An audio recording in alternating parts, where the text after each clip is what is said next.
ओम शांति। आज की 10/12/2025 की साकार मुरली के मधुर महावाक्य बाबा कहते, मीठे बच्चे, चैरिटी बिगिंस एट होम। अर्थात पहले खुद आत्म अभिमानी बनने की मेहनत करो, फिर दूसरों को कहो। आत्मा समझकर आत्मा को ज्ञान दो तो ज्ञान तलवार में जोहर आ जाएगा।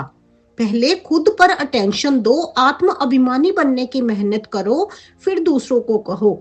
प्रश्न है आज की मुरली से, संगम युग पर किन दो बातों की मेहनत करने से सतयुगी तख्त के मालिक बन जाएंगे? उत्तर दिया बाबा ने।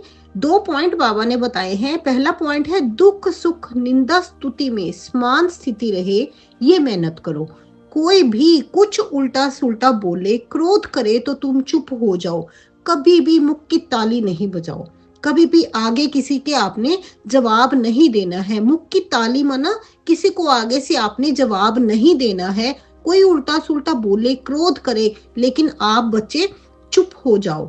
दूसरा पॉइंट है, बाबा कहते, आंखों को सिविल बनाओ। आंखों को सिविल बनाओ, क्रिमिनल आई बिल्कुल समाप्त हो जाए। हम आत्मा भाई भाई हैं।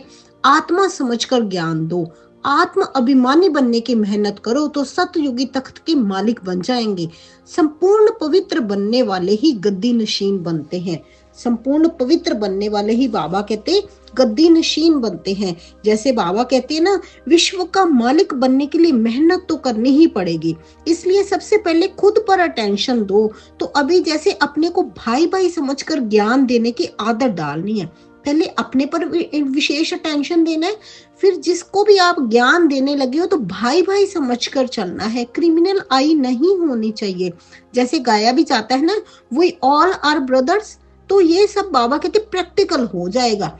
जैसे आप आगे सर्विस में शुरू होएंगे तो बाबा कहते ना, हिम्मते बच्चे मददे बाप। अगर बच्चे हिम्मत करेंगे तो मदद बाप की 1000 गुना मिलनी ही मिलनी है। तो रोज प्रैक्टिस करनी चाहिए, सुस्त नहीं होना है। बाबा कहते सुस्त नहीं होना है। शुरू से अब तक आत्मा ने 84 जन्म लिए हैं, परंतु नंबरवार जो जैसे जैसे आए होंगे वैसे ही ज्ञान लेंगे और वैसे ही मेहनत भी करेंगे। बाबा कहते जैसे कोई राजा रानी बनेंगे तो कोई प्रजा में चले जाएंगे। तो यहाँ जब बैठकर योग भी करवाते हो तो आत्मा समझकर, दूसरों की भक्ति में आत्मा समझकर ही आगे देखते हुए सर्विस करेंगे, तभी सर्विस अच्छी होगी। पापा कहते नथिंग न्यू, कुछ भी नया नहीं है। जो पहले हुआ है, कल्प पहले हुआ है, 5000 वर्ष पहले हुआ है, वही दोबारा से रिपीट हो रहा है।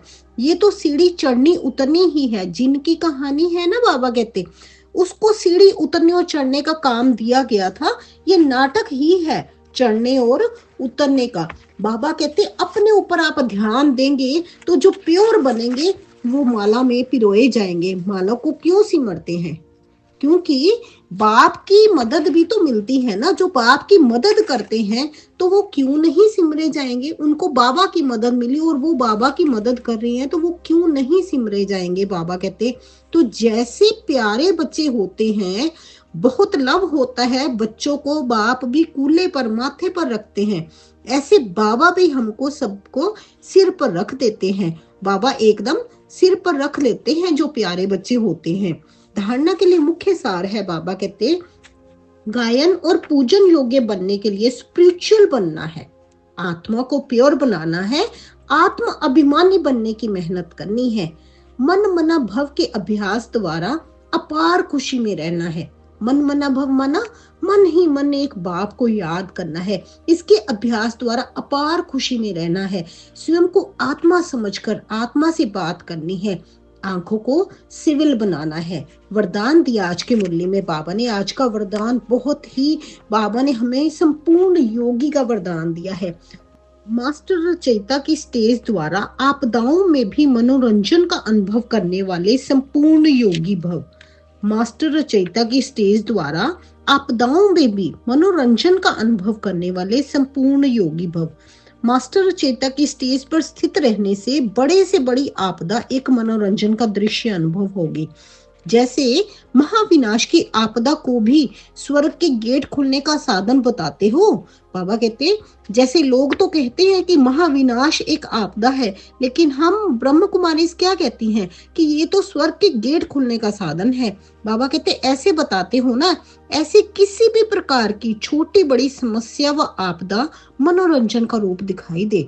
कोई भी आपदा हो वो आपको मनोरंजन का रूप दिखाई दे। जैसे बाबा ने बोला है ना, नथिंग न्यू, कुछ भी नया नहीं है, सभी रिपीट हो रहा है। हाय हाय के बजाय ओ हो शब्द निकले, दुख भी सुख के रूप में अनुभव हो। कोई भी दुख भी आए वो भी सुख के रूप में अनुभव हो कि अभी आगे सुख आया कि आया। दुख सुख की नॉलेज होते हुए भी उसके प्रभाव में ना आए। दुख को भी बलिहारी सुख के दिन आने की समझें, तब कहेंगे संपूर्ण योगी। बाबा कहते, दुख को भी बलिहारी सुख के दिन आने वाले की समझें, तब कहेंगे संपूर्ण योगी। स्लोगन है आज के मूल्य से, दिल तख्त को छोड़ साधारण संकल्प करना, अर्थात धरनी में पांव रखना।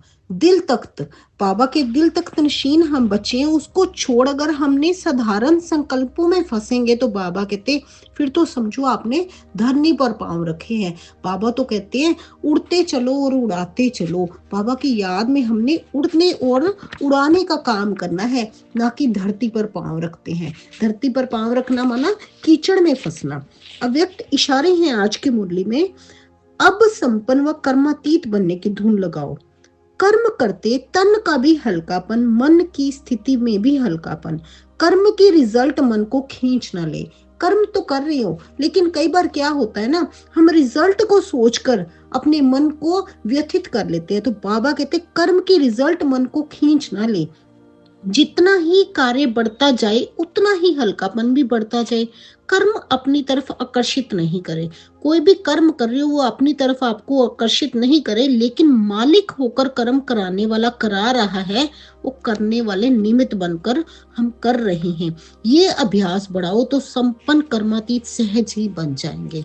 बाबा कहते कार्य तो करना है, लेकिन ना तो उसके रिजल्ट को सोचना है, ना मतलब उसमें फंसना ही नहीं है। जैसे बाबा ने कल भी मुरली में बताया ना, फर्ज अदाई तो करनी है, लेकिन मोह की रग आप में ना आए।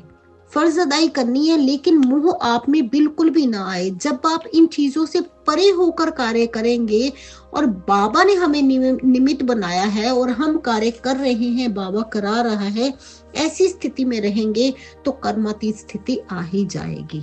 अच्छा जी, ओम शांति।